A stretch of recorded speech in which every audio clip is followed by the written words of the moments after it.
This is Colteastwood, and here is your gaming weekly news.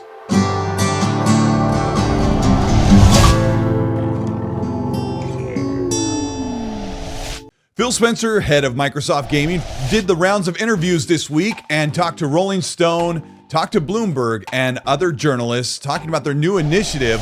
Xbox dropped a huge marketing campaign called This is Xbox. And this entailed marketing that really showed that any device that you're playing on that has Game Pass or Game Pass games or Xbox games could be considered an Xbox. Xbox did this with a kitschy ad about 30 seconds showing people playing on different devices, and with the song from Black Sheep from 1991 saying you can get with this or you can get with that. Not a really strong marketing beat, and a lot of people didn't like it and thought it was kind of weird. But fans are getting excited that Xbox is getting bigger than ever. And then there's a mass fan base that's upset that they're just banging you over the head that you don't need an Xbox console. This is something that Xbox has said for the better part of about 8 years when they started going to PC. We've covered that a lot.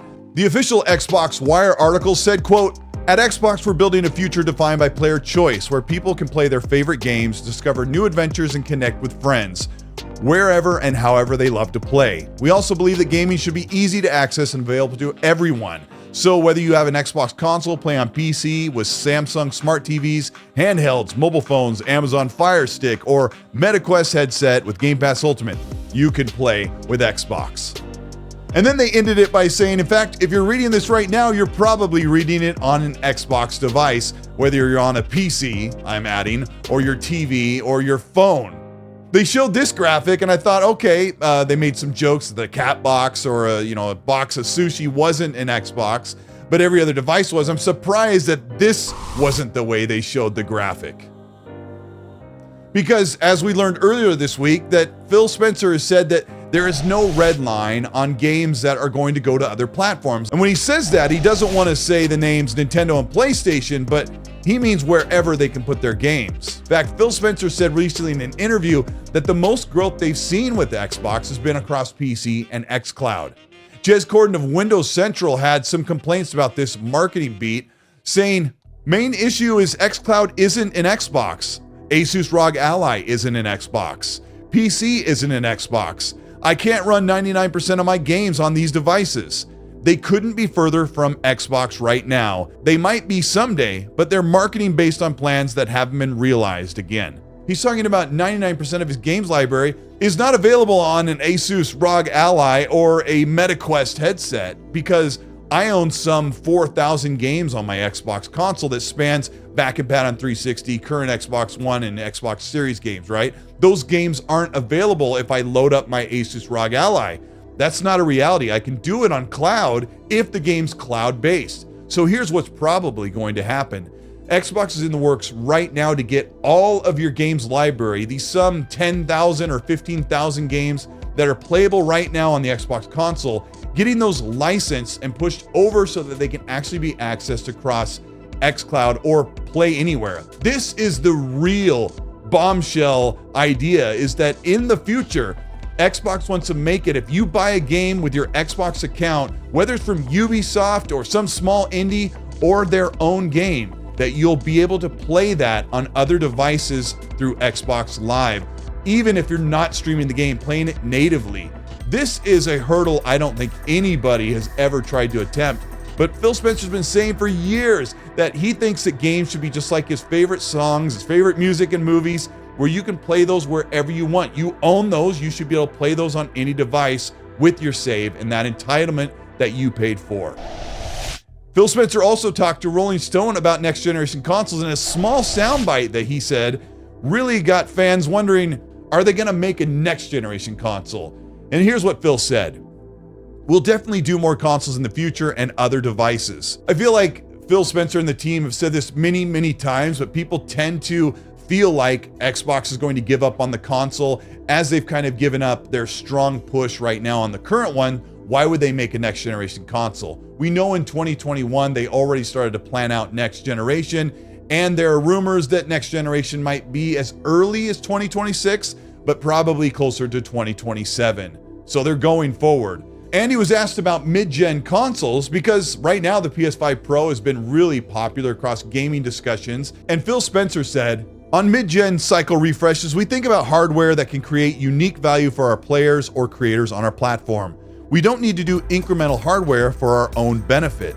Phil Spencer also added that it's not like it was in the Xbox 360 days where there was such a massive leap in games jumps for graphics. You were going from standard definition all the way up to high definition. And then into the Xbox Scorpio, the Xbox One X, you were pushing from 1080p to 4 times resolution on 4K televisions. But yes, they are making a next generation console and so much more. They talked about the handheld, but there's more that we'll probably hear about soon. 2024 has been a very difficult year for Xbox with game releases. Outside of Hellblade in mid of 2024, now it looks like they're ready with Stalker 2 already gone gold. Next week, we will start to see reviews for the game, and the game will be out in hands of players on the 21st. And this is a big accomplishment from GSC World Studios. The game looks fantastic. Players are getting excited, and there'll be a lot to cover on this channel very soon when Stalker 2 comes out.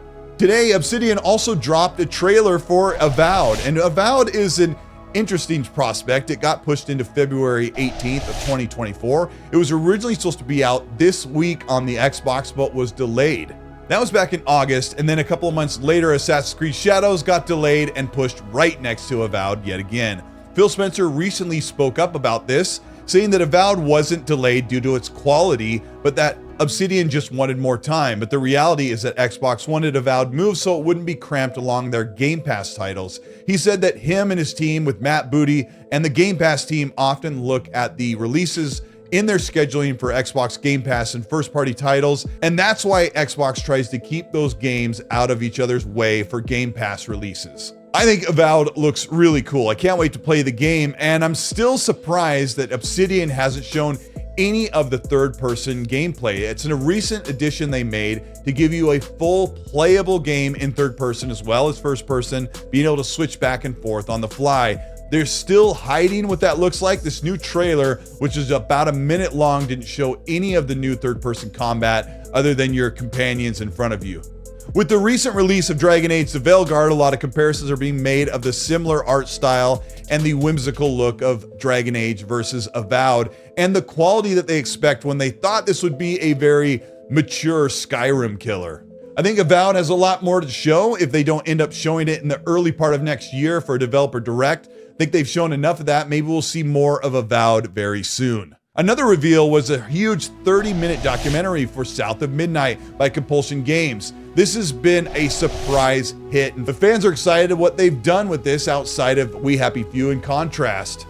Personally, for me, South of Midnight covers a lot of the things that I prefer in games and third-person action games. It's got really cool traversal and third-person combat, and a really interesting world that takes on the Deep South and the mythological lore of the Gothic Deep South. And some controversy has been stirred up amongst the DEI and Sweet Baby teams that have worked with this, and this has been an absolute nightmare for everybody who's been talking about the game.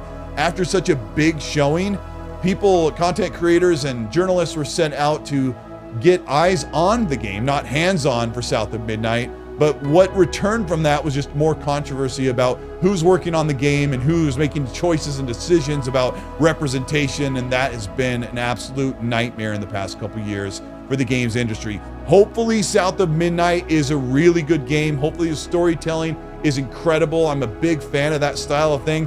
It may sound weird to say, but if you've seen the Princess and the Frog Disney movie from, 10 years ago, there's some really cool themes and some stylistic choices there that I see paralleling with South of Midnight. So I'm personally excited for it, but I'm staying very cautiously optimistic for Compulsion Games because, I haven't really loved what they've done in the past, and I hope this time they really nail it. But this end of the year has really been all about Xbox, and they've had most of their marketing announcements and their reveals right here in the middle of November, and then they're gonna have Indiana Jones in December, Flight Sim and Stalker 2 in the coming weeks, and all this is available on Game Pass, PC, cloud, your phone, your TV.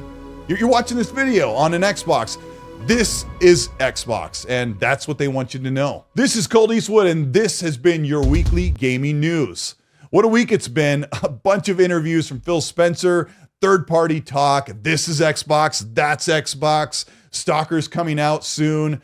Right after that, it'll be Flight Simulator and then Indiana Jones. And Phil's just been talking about everything. They're really trying to hammer home the point that Xbox is going to be everywhere. And it's been difficult to kind of understand why they say these things or why they need to say them. If you've watched this channel for a while, I put up a graphic where I've shown all the devices that Xbox games are played on. If you ended up enjoying this video, let me know by liking and subscribing to the channel. Hit the bell to be notified of weekly content. If you want to further support what we do here on the Colteastwood channel, you can do that by hitting the join button below. And you can also check out the Patreon. I have a couple of tiers there where you can get free merch on monthly giveaways and early access for videos as well as channel members.